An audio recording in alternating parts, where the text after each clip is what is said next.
Hi everybody, welcome to Simplify Short Clips Creation with Vidyo.ai. I am Natasha Guyot, the video sorceress. If you do not know me yet, I help creatives, entrepreneurs, and small business owners create and repurpose engaging videos to elevate your brand and attract more clients. And today I am delighted to have Sophie Van Tigelen, online course expert and favorite partner in crime, with me. So let's do this. So today we are talking about using Vidyo.ai and AI-powered tools to create short clips from your long-form videos, which can be lives or pre-recorded video. Because if you're suddenly like, oh, but I only do lives, can I? Yes, you can repurpose your lives. This is what Sophie and I do, and it works. So do not worry, you do not have to just pick live or pre-recorded. You can repurpose your long-form horizontal video into short and vertical videos. Either way. But you might say, I don't like short videos. It's really not my jam. Just give me a good old-fashioned horizontal long-form video. I hear you, that's me. But is it our audience? Right. Not necessarily. Especially in these days, we all have, not just in this day, but generally speaking, but in this day of short videos, the thing is that we all have different content consumption and learning preferences. And we need to make sure we're going to reach our audience, based also on their preferences. So even if you're like viscerally like, I hate short videos, it's still worth it, to run a test. You don't have to be like, I'm going to turn all of my backlog of 30 long form videos into like, I don't know, many shorts. Just start with one and, start experimenting, because you may have a better engagement there. Because even if you really do understand your target audience, sometimes, the content consumption and learning preferences, we don't know them right off the bat. Absolutely. That's right up my alley. Like, with online courses, it's a fact that we don't always consume and assimilate information in the same way. Some people like to read, to write, to look at things on the screen, to look at graphics, to listen to an audio track. So everybody is different. So this is why it's really important to also take, your audience. We always talk about finding the sweet spot between us and our audience. And sometimes, when it's content repurposing, it's not as if you have to create all the things from scratch in a way you hate. This is where the magic of content repurposing and tools like Vidyo.ai come in. And also short videos, you can share them across a wide range of platforms and social media, which is why one best practice I do always recommend, and that Vidyo.ai allows you to do, is never to go above 60 seconds. Because some platforms would allow you like 90 seconds or not, but the shortest cut point for across different social media is typically 60 seconds. So if you do like one short video, all your short videos, under 60 seconds, then you know that you create them once and then you can just put them everywhere you want without having to worry of if it's going to work with the other platform. Like if you do, YouTube shorts and Instagram reels and TikToks, you don't have to worry about that. And of course you can still, share them on Facebook or even on LinkedIn or, with your email subscriber, or even feature them on your website. It's really versatile. It's like a little snack, a little bite size, dose of knowledge that you deliver that people can consume. I just like the format. Yeah, no, this is really helpful. And also, we talked about how sometimes, your audience, your established audience prefer the short form. But if somebody is going to discover you, guess what? They're probably more likely to hit play on a 30 to 60 seconds video than just staring at 15 to 30 minutes video. Mm-hmm. So that's also a good way to make yourself discoverable and snackable. Yes, snackable. And it's a fact that short form videos, like the little clips you are talking about, they are very addictive. Like people consume a lot of them. So, well, we'll get to this maybe later, but there is a way to link from one little clip to another on YouTube. It's a trick that you taught me. Oh, yes. We may not really go into detail there, so I'm just going to cover that really quickly here, is that if you're going to upload a short on YouTube, when you upload it, it offers you the possibility to link, to another video that is, so that Usually I link to another short, and this way, people just automatically may go and binge your content instead of just like, okay, the short stop, boom, I'm going to go anything else. By this little trick, you keep people longer on your content, longer on the platform, which is better for your visibility and also makes you to be happy with you, which then pays you back. Absolutely. So why Vidyo AI? Because these days, we talk about all the AI tools and, I'm all for AI, when it makes your life easier. But as always, AI really works when there is a human touch. That's really important to consider. But also, I mean, like I said before, I do have 15 plus video editing years behind me. I have no desire to create my own shorts. Nope. I'm out. I would never have done shorts without a tool like Vidyo AI. Nope. I'm out. Well, when you told me about creating shorts out of my long form videos, immediately went through my mind, like I pictured myself like painstakingly, viewing every minute of my videos to isolate and extract those little gold nuggets. And no, I didn't want to do that. Who has time for that? Not me. And I cannot get my cats to do it for me. So, I had to figure something else out. And at this point, maybe you have heard of Opus, which is kind of the biggest contender with Vidyo AI at this point. But Vidyo AI can be really powerful even on the free plan. I do use the free plan at this point because the long story short is that Vidyo AI is a platform that will use the AI power functions to automatically go through your long form video and then suggest, I would say in my case, for a 20 to 30 minutes video, I usually get 7 to 12 suggested shorts. And it automatically does the vertical format, and I will give you all a mini tour of the interface afterwards. And the good thing is that, contrary to Opus, for example, is like when you're on the free version, when you do export your shorts, there is no watermark, which is really nice, because that's one of my issue why I didn't go with Opus, because I do know they watermark on their free versions. And generally speaking, you do have enough content to create shorts from, because every month on the free plan, you're allowed to upload up to 75 minutes, 1 hour and 15 minutes of long form content. Yeah, and that's a very good first level. Yeah, usually I even have enough to get started on the month after, so that's really, really powerful. And it kind of like everything you may want, with the editable titles, the captions, you can change to have your brand colors, and you can also manually edit and adjust the beginning and the end of a clip. As I said, I usually get 7 to 12 shorts suggested, and I usually have 4 to 6 shorts that I actually keep from a single video. But at the rate of sharing 2 shorts a week on YouTube, even like a 6, that would be 3 weeks worth of it. So it's a good deal. Yes, so Sophie, I would love to hear a little more about your experience. So first of all, we kind of touched it on that a little, but what inspired you to start creating short videos from your webinars?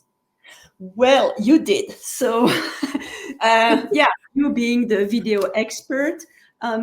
So I was only doing like a picture post and written posts on LinkedIn, and I was sharing them on Facebook and Instagram. And I knew that if I wanted to connect deeper with my audience, that I needed to step it up. And I was hearing everywhere that the video content is very powerful. So I really decided, okay, I need to give it a try. And then we started doing live events like this on LinkedIn, you and I. And I was already doing my webinars before this. And so it's kind of a lot of work, especially the webinars, because you prepare, you are teaching something. It's not just like, by the seat of your pants. That's the expression I was looking for. And so you invest a lot of time and work in this. And being a solopreneur, I wanted to find a way to recycle this. I love to recycle and repurpose what I'm producing. So it was kind of a no-brainer to use a long video to create those short clips. That's all I needed. You convinced me. Well, I'm glad I did. And then where do you share? You kind of touched on it, but at this point, where do you share your short videos? Yeah, that's a good question. So I started sharing them first on YouTube, because you can have like shorts on YouTube's now. Again, I didn't know, you taught me this. And then I started sharing them on LinkedIn. And I'm planning on incorporating those into, pages on my website. For example, I also do testimonials from people, and I will get on a call with someone. We had one of those events, you and I. You came on the event to give a testimonial. So it was a long form video, and I put it in Vidyo, and I have these little clips that I'm going to put also on my sales page for my programs. I love it, because that's the thing, is that we often just associate the short videos with social media, but there's also like your website or even sharing a newsletter, other ways to do that. So this is really, really good. And my cat is demanding today, but it's probably because it's been a few lives since my cat was on. So it's kind of like, Mom, I'm going to catch up for like the free events. I was not showing my butt to everybody. So here we go. So, and what was your experience with Vidyo.ai? Because I was just like, oh, it can do this and that, but what was your experience? So at the beginning, I had a little bit of trouble because I tried to upload really long videos, like over 90 minutes. So that's pretty long. And they were not accepted by Vidyo for some reason. So what I had to do is go back and I cut them up, right? In my video editing software on my computer, I just chopped them up in 3 parts. And then I tried to upload again. And that time it went like a charm. And then as far as, okay, so you upload the video, you wait a little bit, then they send you a notification that everything's ready for you. So it's like a little surprise, and you go and discover what they chose for you. And usually I have to make some adjustments. Like I will move a little bit the cursor so that the beginning of the short clip is a little bit before or a little bit after what they decided. But all in all, it's been working really well. And then what I like, and you're going to show this at the end on screen, is that you can customize. You can, and you have to, well, check your automated captions, because sometimes with my accent, the AI doesn't catch everything correctly. Yeah, I was not going to point fingers, but you can point finger, because that's me too. That's the European charm. Yes.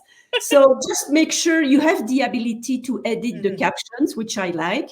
And then you can put your brand colors, like you said, and you can decide the font size of the caption. So there is a lot of editing capabilities. And then when you're done, it's just like, boop, you download and it's ready to use. So I would say, all in all, after I overcame this first hurdle of uploading 2 big videos, it took me like a day. It took me like a day and going through editing a first batch. And then it was like, I was cruising after. Oh, that's amazing. And yeah, there's can be a little bit of the learning curve. And one thing, and they have updated it since I started using it last fall, was like the cursor was really clunky.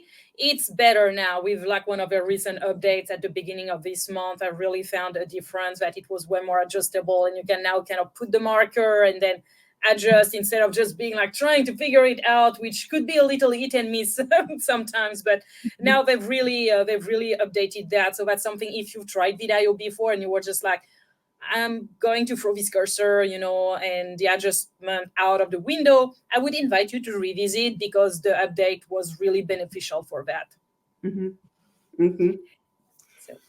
So what results have you seen from your short videos? Well, I was pretty happy because Since September last year, I've noticed on LinkedIn really a drop in my impressions and engagement. And I was wondering, did I just become boring overnight? So, but I know now that a lot of other people have been experiencing this on the platform. So I would say when I started posting these short video, these short clips, it kind of revitalized my engagement. And people started commenting again. I think that it's just like there is another type of connection happening when people see you talking, like face to face. Hey, it's really the human behind the screen. And I think that, I mean, some of us really love reading or see the picture, but there's this quality about video that you cannot really replicate. Mm-hmm. No, and I've heard this many times now. I'm really taking a deep dive into the YouTube videos too, and testimonials of people are that you have a deeper connections with your audience when they hear you talk, and that you have the chance that they get your body language, how you talk, and all of that. It's important.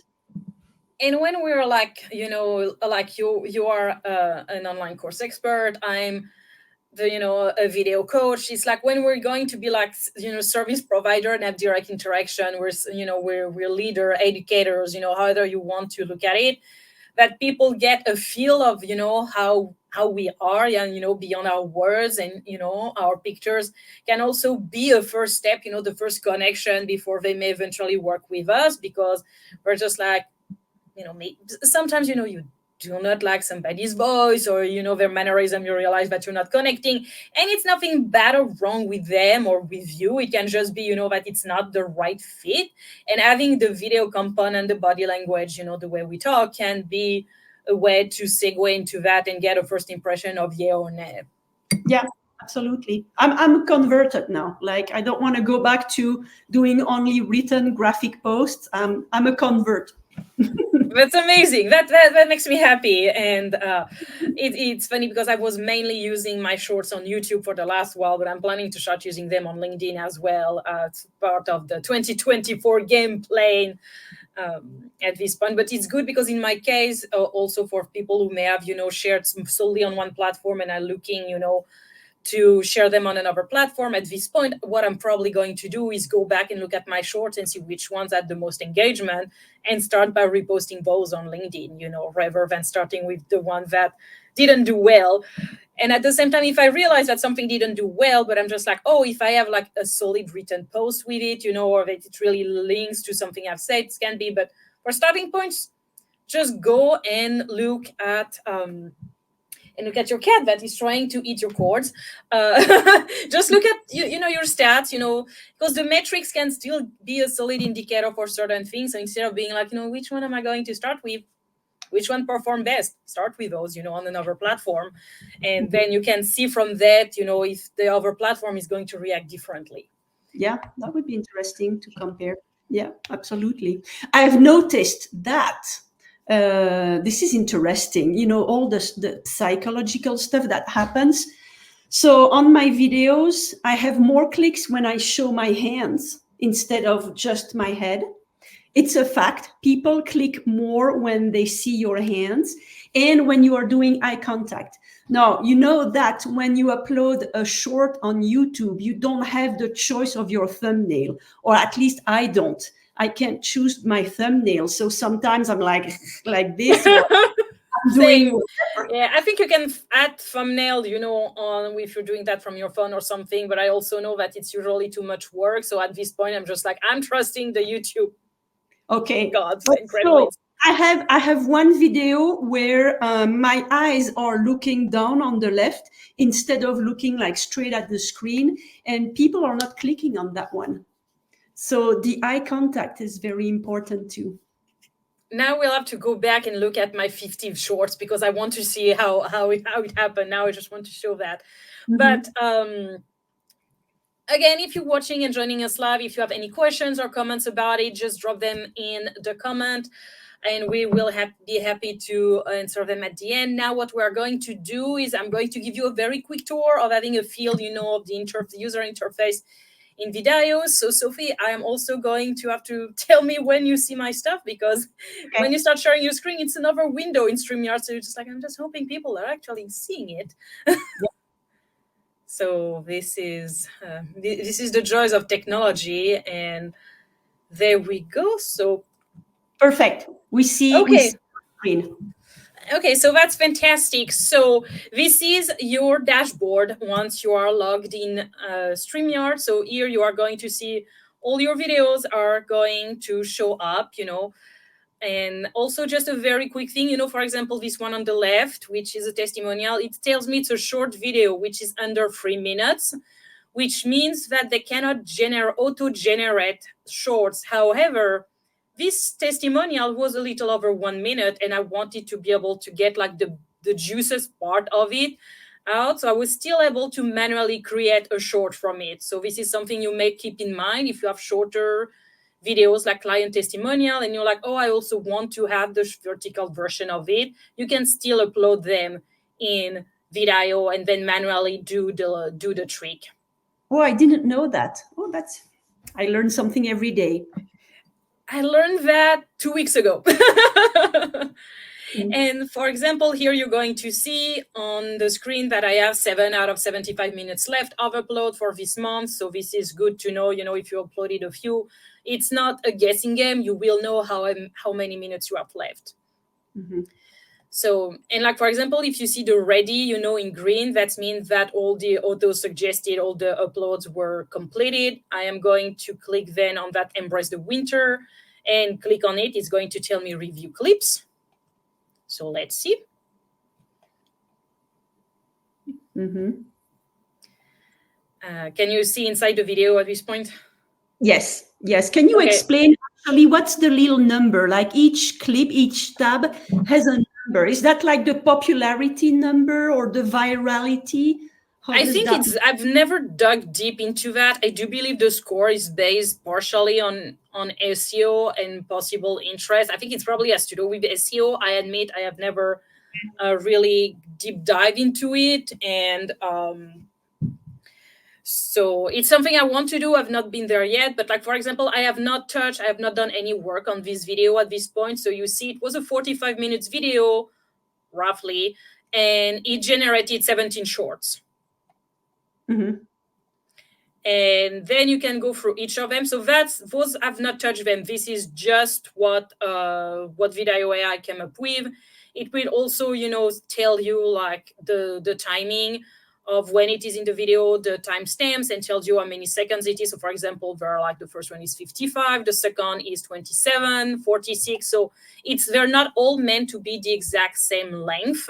So that can also be good to vary. It's the AI mostly work with, what makes sense in that little snippet. Mm-hmm. So then you want to go in and click with what happens. So it's going to tell you, edit and download video. So we are going in.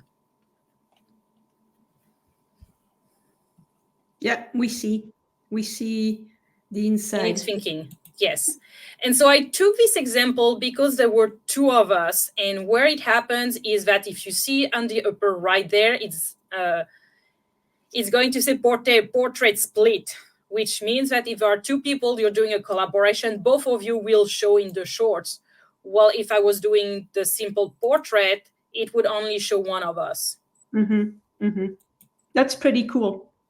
That's really helpful because otherwise, if you're doing a collaboration, it can be really awkward. Mm-hmm. And they have a lot of templates that you may choose from depending on your preferences. So in this case, you see they have templates for the split, and then underneath they have templates that are mostly for a single person. So let's say I'm just going with a basic like that, but you're like, okay, so I don't like the background. Then this is where on the left, the left-hand corner, you have multiple things, the little stars here that says background. Then you can select your background color. So maybe you want, for example, this is close to my purple, you can do that, but you can also add a specific color code if none of your colors are actually showing up. You know, You so know you what I did actually, and I was able to do it even in the free the version. brand kit backgrounds. Yeah. So I did enter my colors with the hex number. And so now when I click on the background color, all of my colors appear. I think it's Oh, pretty. that's good to know. That was on my to-do list. It's just that I used the black background for the longest. I've only started using, more of my branded color recently in stuff that I've not even released. Yeah. And so here you see, when you see the subtitle, you can select the style, if you want them to have different, if to be static, or highlighting the background of how it goes. Do you have a recommendation? Something you prefer? I usually have the show 2 words at a time, and I also want to experiment with the highlighting the words. I've not tried it yet, but that's on experiments I want to go to. Most of mine so far, all of mine have been just the showing 2 words at a time, so it feels, like they say, it feels spacey but not too fast. I hate, for example, when stuff goes really fast for the subtitles. I'm just like, nope, nope, nope, nope, nope. Well, Please don't. yeah, I've been using just the basic ones. I'm pretty basic. And then you see, you can go into the editor, and you can really, if you see something, you can just change, all the way through, which, like we said, with our accent, sometimes it comes up with fun things. So you can really go in and do that. There's also like the font setting, for example, if you want to have a background effect or a block effect, or an outline. You really do have options. I usually use just the background effect, and I'm experimenting with the block effect now, depending how it goes. And So this one, go ahead.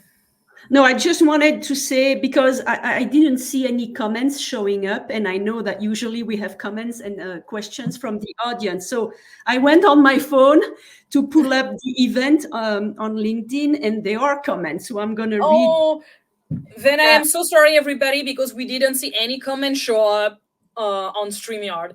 So we can address all of that right after I finish the mini tour. Okay, sorry. I just want to say that things that you are sharing some very cool tricks. Yeah, no, thank you for sharing, and thank you for checking. That's the joys of technology when it doesn't do what you want them to do. Yeah. And so this template did not have title, but if there is a title, I'm trying to see if there is one that does have. I'm going to briefly go back to portrait standard for one that has a title. Like, for example, here you would have the title, and then you could go and change. See, you could apply and change the different text in the title as well if you have multiple. That's apparently a thing that's solely for TikTok. I do not use TikTok. I am showing my age, but I'm partial to YouTube. I will admit that. But I think that Nadine is on TikTok, so she might be interested by this. Yes. Well, indeed, because they have something that is especially meant for people who use TikTok with all the TikTok stuff. Okay. TikTok stuff. Say that really fast 3 times. TikTok stuff. I had enough tea today, proof. And then just one last quick thing at the bottom is where you see you have your cursor with the sound, the audio waves, which are much better now than they used to be. And for example, like, let's say you want to cut the beginning, that once you have your marker here, you can directly go and drag without having to guess where you need to go, which is a big improvement for Vidyo. I have a question for you. Can you cut somewhere in the middle? As far as I know, you cannot. I tried. I didn't figure that out. If there's a magic trick, I have yet to find it. Okay. I was just wondering, Me too. Okay. Okay, and then once you're done, you would just do download video. And for example, right now, since I'm not on the paid version, I can only do the 720p. I've not had anybody yell at me about that so far. So, and then you would confirm, and then it would automatically download. All right. Okay, so that was the mini tour. So now let's see the question, the comments you all shared with us. Also, thank you for your patience and bearing with us and the technology, because normally I see the comments, some of the comments on StreamYard, but today none has shown up. Yeah, that's bizarre. But so again, Nadine is saying that she likes the fact that you can download in the free version without the watermark, which I think it's pretty cool too. And that, yeah, she agrees that it's already enough work to prepare long form videos. And she really likes the fact that you can repurpose, you can get a lot of mileage out of what you have done. I don't see any other questions showing up, but I have a question for you. So I was wondering, so you do your thing and then you upload them on the social media platform, but do you also store them somewhere on your computer or on your Google Drive for future use? So what's your maintenance there with all the video that you create? I have copies. I have copies on my computer with backups of every single video I create, including all the recordings of my lives. So whether it's, client testimonials, even for the example, I would say, I'm going to take your example because you recently and very nicely, provided some video testimonial for the work we've done together. And I had to do some very light editing about it. I went to the point, and I did that with another client, that I kept the footage and I kept the final, the slightly recut version. It's like years of video editing behind me when I'm just like, when you think you have all your ducks in a row, you don't, and something is going to happen. So this is a little bit of paranoia on my side, but I do keep physical copies on my computers of every single files, including all of my shorts, just so in case, first of all, I don't have to think of where they were, if I need to use them again. And you never know, you may be reusing something at some point, and I have them. I prefer having a copy. It's how I've operated for 20 plus years at this point. So yeah, I do keep a copy. Okay, I was just wondering because I didn't know, like, should I put them on my computer, on my Google Drive or Dropbox or whatever. But yeah, you answered my question. Thank you. You are welcome. And I think we've rounded things up. If you do have any questions about Vidyo, please reach out to me, reach out to Sophie to talk about our experiences. And just try them, because even if you personally don't really care for short form video, you don't know, your audience may just love them. And maybe if you start watching them, then you're also going to love them anyway. Right, Sophie? Do you have a link that you're going to share with the audience? Yes, I'm going to drop the link. Oh yes, what I'm probably going to do, because I also often get questions about the gear I use or the other software I use, whether it's StreamYard or Vidyo. So what I'm going to do, I'm going to drop I now do have a page dedicated on gears and resources I have. So I will put it on the LinkedIn page. The LinkedIn event page, and then on that you can also find a link to Vidyo and other resources to simplify your video creation and repurposing. Perfect. All right. Well, thank you, everybody. Thank you, Sophie, and we will all see you all sooner than later. All right. See you next time. Bye.